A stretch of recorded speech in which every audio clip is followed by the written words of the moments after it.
just thought I'd just give you a little bit of an insight into the life of Faginrs500 and what I haven't been up to over the past 49 years, nearly. So let's go back to this gaming channel's basics, get back to these scan lines and get this shit happening. Live the game, feel the action. Actually, if you're really looking, you may get some hardcore BVM scanline shiz on this video. You might do. I can't guarantee it, but you never know. Ooh yeah, baby.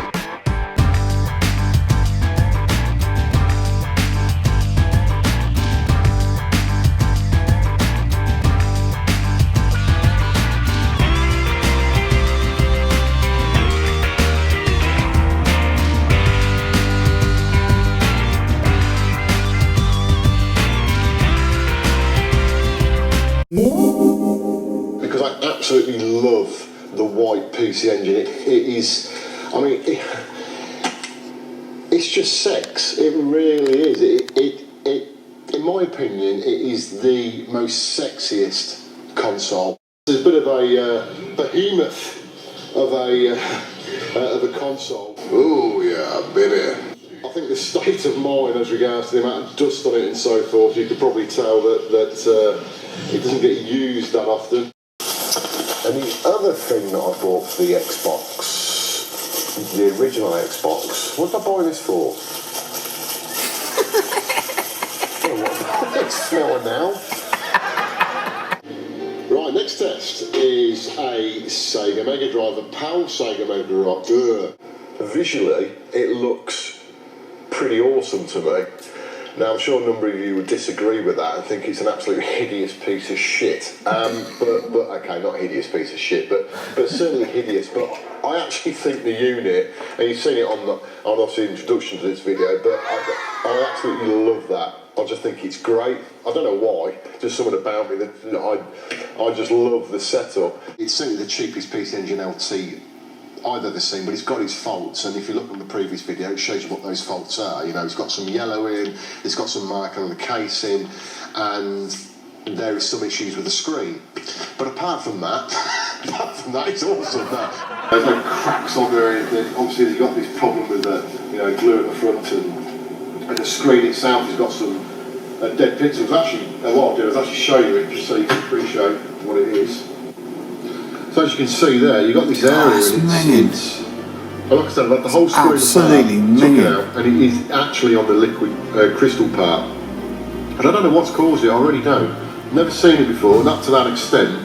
But it does look like they're dead pixels. The official component output lead, as you can see there. I'll keep zooming in, zooming out, and pressing so many buttons on my camera. Get that from the main PCB, so it should just pull off. Well, I didn't actually want to do that, so let's. What a prat. I knew he was going to do that. So here we have the butt kicker itself. So this is the main unit. It's a lot smaller actually than what I thought it was going to be. I don't know why, I just thought it was going to be bigger than that.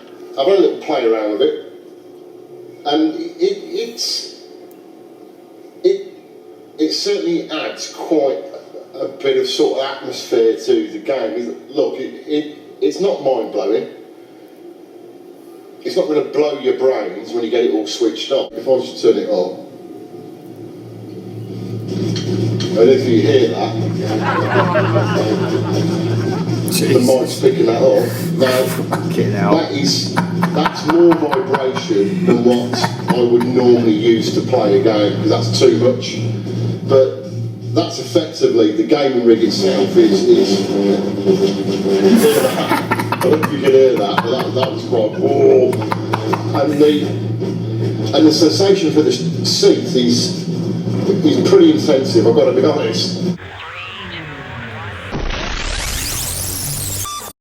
For my next video, I thought I would start to get a bit more technical on things, and undoubtedly be my last video. Whoa! Shock horror. On CRT purchases. The reason for that is that I have finally got to the point where, in my opinion, I've reached the pinnacle of CRT scanline shiz and jizz. Recently purchasing a Sony BVM monitor. That's not a PVM, that was the previous video. This is a BVM.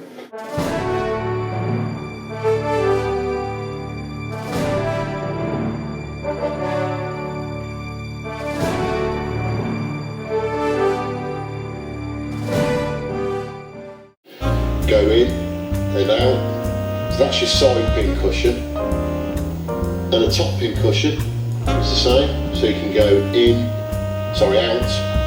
and then in. So you should be able to see that, hopefully.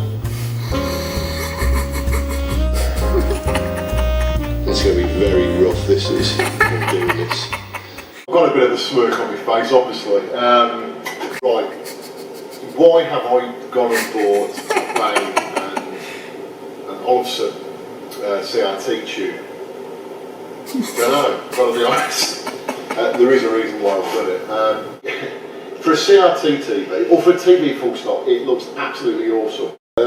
Manufactured in Old Blighty in the UK. Pretty amazing that. But you just look at the TV and it looks absolute class. It really does look nice. I've got CRTs coming out my backside at the moment, I really have it, and I don't need this sexy de-interlace feature. More important, I think, from Darren Walshsock, who said that the Bang & Olufsen basically pissed all over his Trinitron. Now, call me a bit of a sceptic, but I'm not being biased, I'm not being a fanboy in any way, shape or form, but comparing the two types of tubes technically, I think that the Sony Trinitron has the edge overall. So if we look at the back of the unit, this here is the back of the neck, so that's the neck card, that's what they call the neck card, that bit there. You've got to be really careful with that, as I've said on previous videos. If you knock that inadvertently, and it doesn't take much to do it, you don't have to whack it, but if you knock it inadvertently, you can snap the actual neck off, which basically once you've done that, it's foobarred. Right, it's not focusing particularly well, but you can see there you go, that is absolutely mullered. That's what's known as neck in the tube, basically the back of the neck's been chopped off, and when it dropped on the floor, the case obviously come down hard on the top and smashed it. Look at that, absolutely mullered. I thought I'd start to go into a bit more detail now. They're sort of going back to basics. And what a scanline is that it's a black line, in effect. So what CRT does is that the signal actually includes alternate black lines. I think they're odd. Black lines, which is what the scanline effect is. You can probably just see there the vertical lines, that's scan lines. Now this has been set up on this game because it's got the options to be in low res mode, which means it's absolutely pin sharp, it really is. Zooming on some scan lines, there you go, we've got scan lines, and the picture looks absolutely mint. Look at the scan lines. Look at that. I mean that is absolutely beautiful. It's amazing what difference it makes. That is absolutely pin sharp. It just looks a shed load better. I think you see the scan lines there. But like I said, actually in real life, it is like chalk and cheese. I've been spending lots more money again this week, and I've got to stop spending money, else I won't have much to eat. Okay, so here we have the unit completely wired up. I have checked it, it does work. Here we have a close-up of the ultimate SCART adapter.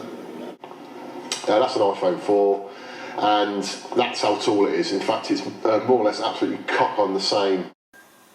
Now, on the previous XRGBs, if you plugged in a European SCART into the front of the XRGB, because again they're wired for Japanese use, you'd actually damage the unit. It's fairly clear to see. So we've got SCART input there. So you can feed that your RGB SCART signal from your console. And again, I'll go through this as regards to how this is done as part of the video.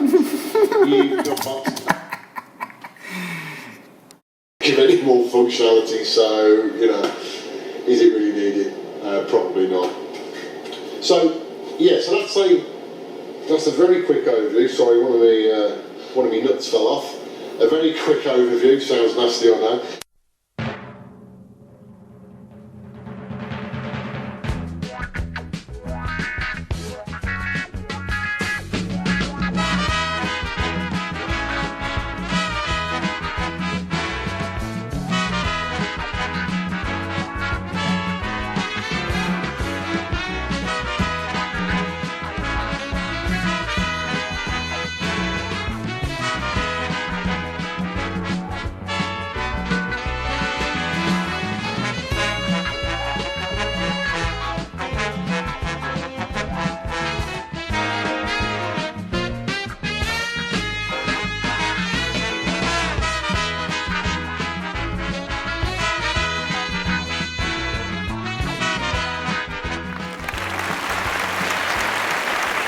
I've still got all those scalers and line doublers and all that good stuff that I've done the videos on. I've never binned or got rid of any of that. And this is an excuse to get one of these. I finally, after I said that I'd never get one because I don't need it, yeah, why has that ever stopped me doing anything before? Is a Sega Mega Drive, a PAL Sega Mega Drive. Get your hand in your pocket, get the beers in, and let's just get smashed. Oh yeah, I've been here.